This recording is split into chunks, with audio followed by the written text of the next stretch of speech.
everyone! I hope you're ready for another adventure because today Wayne has a reader request from his good friend Gene Bean, and that's Ivy and Bean, Bound to Be Bad.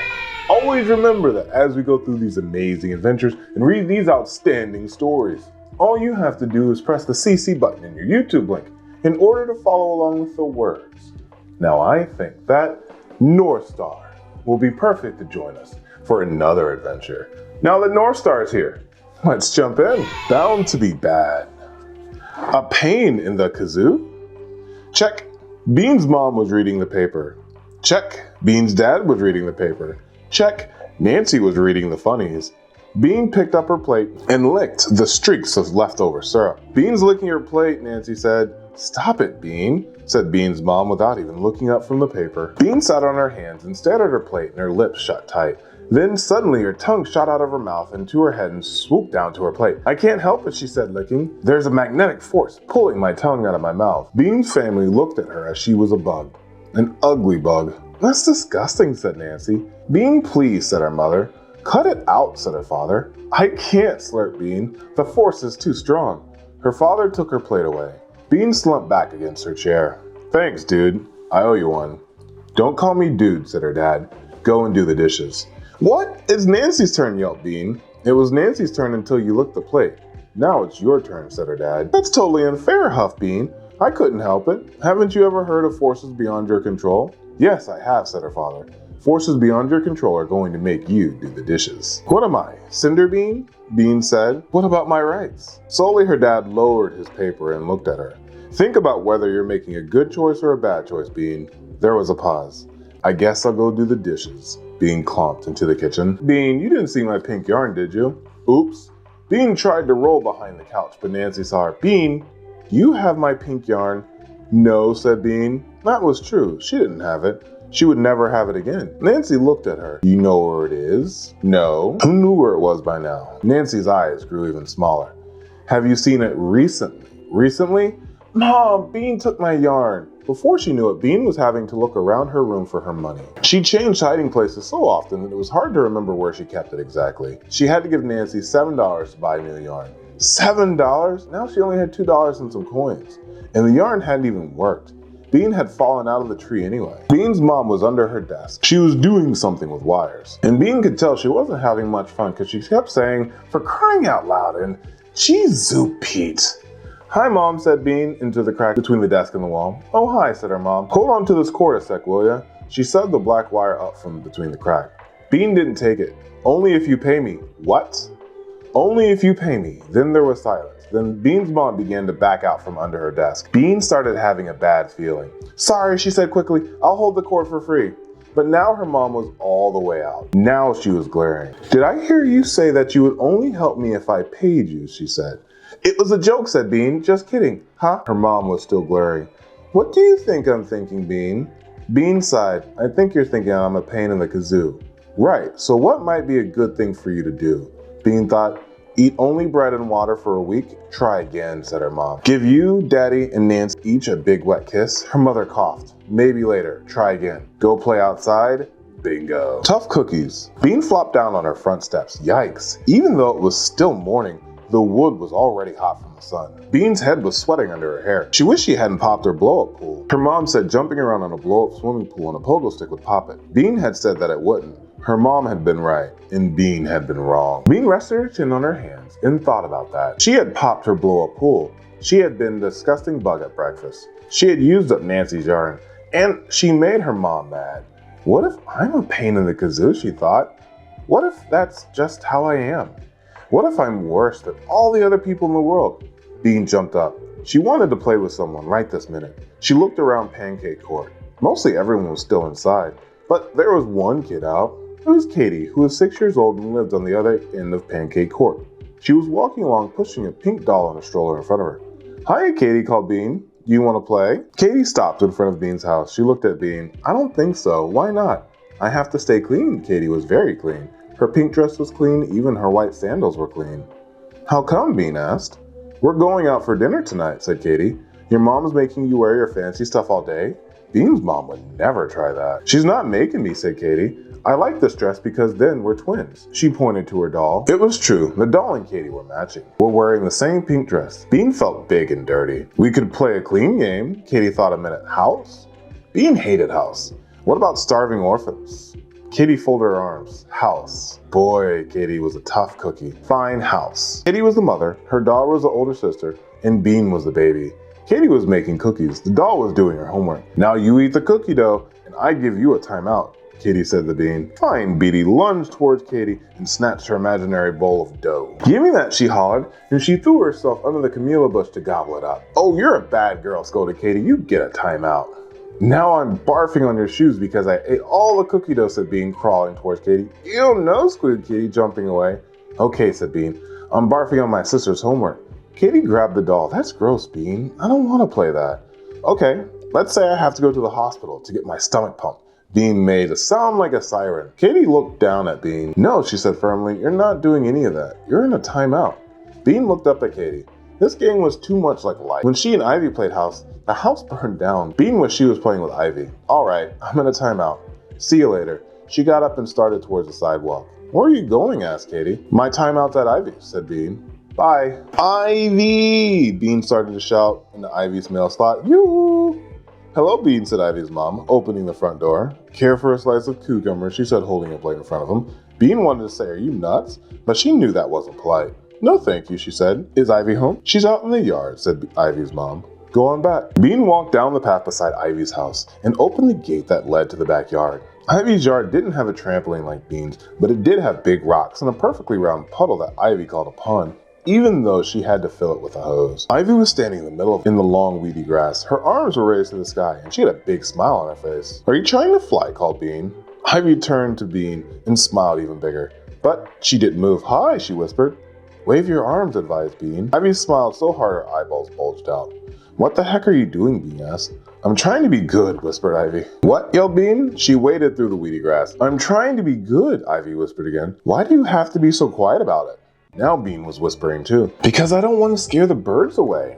I'm trying to be so good that birds will land on my fingers and wolves come out of the woods to follow me down the street, Ivy explained. Bean stared. Why would being good make birds land on your fingers and wolves do whatever you said? I found out about it yesterday. If you're super good and pure of heart, animals think you're one of them, and they love you and follow you around. Ivy's arms were trembling. She must have been holding them up for a while. Are you sure about this? Asked Bean. Positive. I saw it in a picture. There was a guy with birds flying around him and a wolf licking his foot. My mom said this guy was so good that wild beasts talked to him and birds swarmed after him. I don't get it. Why did the birds swarm after him? Because his heart was so pure and that they saw that he was the same as an animal on the inside. They loved him, Ivy said. Bean thought about that. Like Snow White, you mean? Hadn't the birds helped Snow White make a pie? Ivy made a face. Snow White wasn't good. She was a goonball. Everyone knows that you're not supposed to eat the stuff that you get from strangers. But the birds liked her, said Bean. Maybe the birds felt sorry for her, but they didn't think that she was one of them, said Ivy. Anyway, I don't want to be like Snow White. I want to be like the guy in the picture. I want a wolf to follow me because I'm pure of heart. A wolf? Bean pictured a shaggy wolf walking beside her while a bird rested on her shoulder. Her mom and dad would be scared half to death, but Bean would say, the wolf won't hurt you. He's my friend. Then the wolf and Bean would give each other long, understanding looks. And then Bean's mom and dad would feel rotten because they hadn't realized that Bean was so pure of heart. They had thought that she was a pain. Bean smiled at Ivy.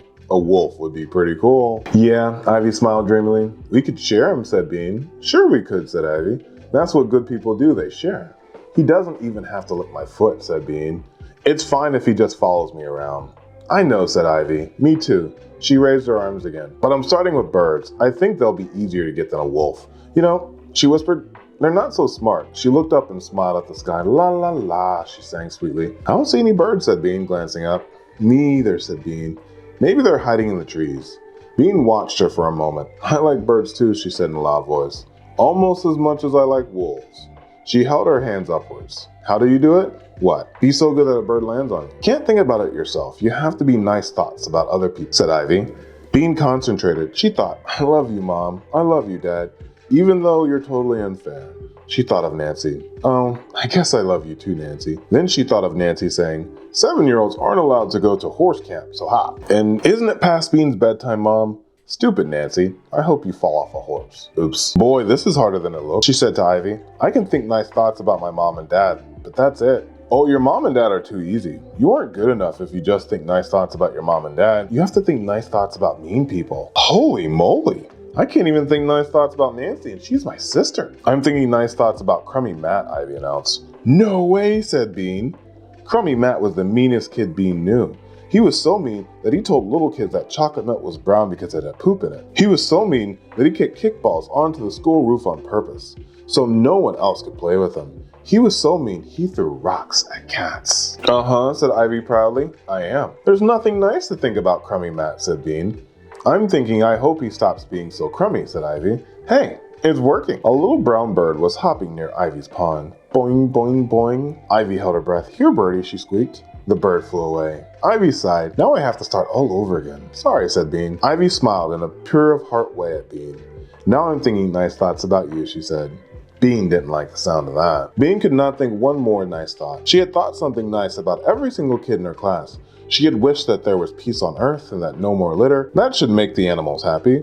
And that everyone had plenty to eat and only things they liked. Not one bird had come anywhere near her. There was sweat dripping from under her hair. Plus her arms ached. Shoot, said Bean, dropping her arms. How long was it before Wolf licked that guy's feet and followed him home? Ivy dropped her arms too. I think it only took him a few minutes, but we're just beginners. He was an expert. The mayor called him out especially to talk to the wolf because the wolf had been eating up the townspeople. In the picture, there were all these arms and legs lying around, but the good guy and the wolf had a talk. And next thing you know, the wolf licks his foot and only eats vegetables. Arms and legs lying around, asked Bean. Gross, but interesting. Yeah, said Ivy. He was a really bad wolf until he met the good guy. Bean pictured herself patting the wolf's shaggy head. He was trotting alongside her with those wolf claws clicking on the sidewalk. Grateful townspeople waved. I bet the people were plenty glad not to be eaten too, she said. Hey, said Ivy. She was smiling. A real smile, not a thinking nice thought smile. What if we did something like that? What, put fake arms and legs around? Bean asked. No, not that, said Ivy. I mean, turning evil into good. It would be almost like getting a wolf to stop eating people. Yeah, said Bean. That would mean we were so good that we could infect other people with our goodness. She could almost feel the goodness oozing out of her. That's a nice idea. Who should we gooden up, Nancy? No, said Ivy firmly. Crummy Matt. Bean stared at Ivy. Are you bonkers? He's going to school just like bugs. Crummy Matt was 10 years old, and he bragged that when he was 3, his mother had to take him to a doctor because she was worried he was a giant. The doctor said that Crummy Matt wasn't a giant. He was just big. Crummy Matt said that he was the biggest 10-year-old in the country. He said there was a bigger 10-year-old in China, and that was the only reason he wasn't the biggest 10-year-old in the world. No, he won't, Ivy said, because we're going to change him into a good person. How are we going to do that? Ivy looked around as she would find the answer in the grass. I don't know, she said after a moment. Maybe just looking at us will make him nice. That's what happened with the wolf. Neither of them moved. We probably need a snack first, said Ivy. They each had some banana chips. Then Bean needed some milk. She spilled quite a lot of it. They wiped it up. Then Ivy had to go to the bathroom. Then Bean had to. When Bean came out of the bathroom, Ivy was smiling her pure thought smile. Come on, she said through her smiling teeth. Let's get going. Bean nodded. They walked toward the living room. Ivy's mom was lying on the couch with cucumbers on her face. By now, Bean was so good that she didn't even laugh. Bye, Mom, said Ivy. I love you. Ivy's mom lifted her head a little. A cucumber fell on the floor. What? I love you. Where are you going? It sounds like you're leaving forever, said Ivy's mom. More cucumbers fell off her face. We're going over to Matt, said Ivy. You are? I thought you didn't like him, said Ivy's mom. Sure I like him, said Ivy. I love everybody. You do? Ivy's mom sounded surprised. Yes, I do. It's no good saying it inside, Bean pointed out. The birds can't hear you. Birds, said Ivy's mom. What birds? We might have a bunch of birds coming to visit, explained Ivy. And something else too, said Bean. Something with lots of teeth. But don't you worry. Ivy's mom looked from Bean to Ivy. Worry? Me? Never. She picked up her cucumbers and put them back on her face. Oh, wow. That was a really fun adventure as he started learning more about Bound to be Bad with Ivy and Bean. What did you think, North Star? I like that part too. We'll see you in the next adventure, okay? And we'll see you in the next adventure here with Wayne Reads. Thank you to Gene Bean for suggesting Ivy and Bean, and we can't wait to see you on the next adventure. Bye-bye.